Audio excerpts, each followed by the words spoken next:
Hi Kaylee, thank you for sending in your question to SnapMath tonight. So we have this position formula right here that shows us the position of a particle at the time t that we plug into this equation. And it asks us in part A to find the velocity at time t1. So the velocity equation is just going to be the derivative of the position equation. So the derivative of that is just going to be cosine t. And since it's t1, we're plugging t1 into the equation. And then acceleration, it asks for the acceleration of t1. And the acceleration is just going to be the second derivative of the position formula. So it's going to be the derivative of the velocity. And the derivative of cosine is negative sine. And then our constant stays the same.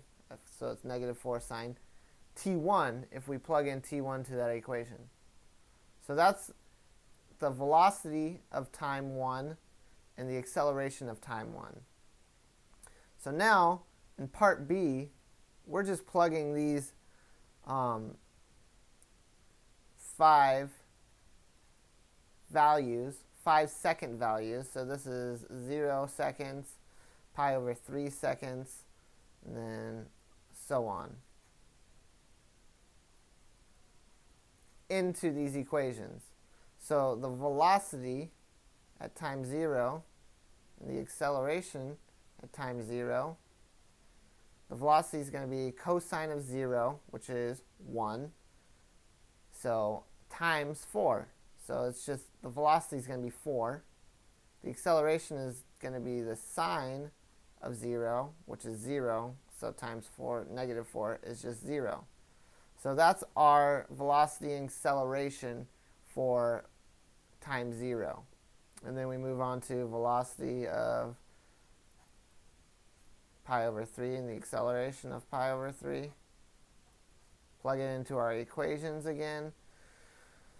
So the cosine of pi over 3 is 1/2. 1/2 times 4 is just 2. And then the sine is root 3 over 2 times negative 4 is going to be negative 2 root 3. Then we go on. The velocity of pi over 2 and the acceleration of pi over 2. This is equal to the cosine of pi over 2 is 0. So 0 times 4 is 0. And then sine of pi over 2 is 1. So it's going to be a negative 4 acceleration. So we got the values. The first 3 values, we're going to go into the second 2. So the velocity of 2 pi over 3 is going to be equal to, and the acceleration of 2 pi over 3. So 2 pi over 3, the cosine of that is going to be negative 1/2. So negative 1/2 times 4 is negative 2. And then sine is going to be positive root 3 over 2. So it's going to be the same as pi over 3. Same answer.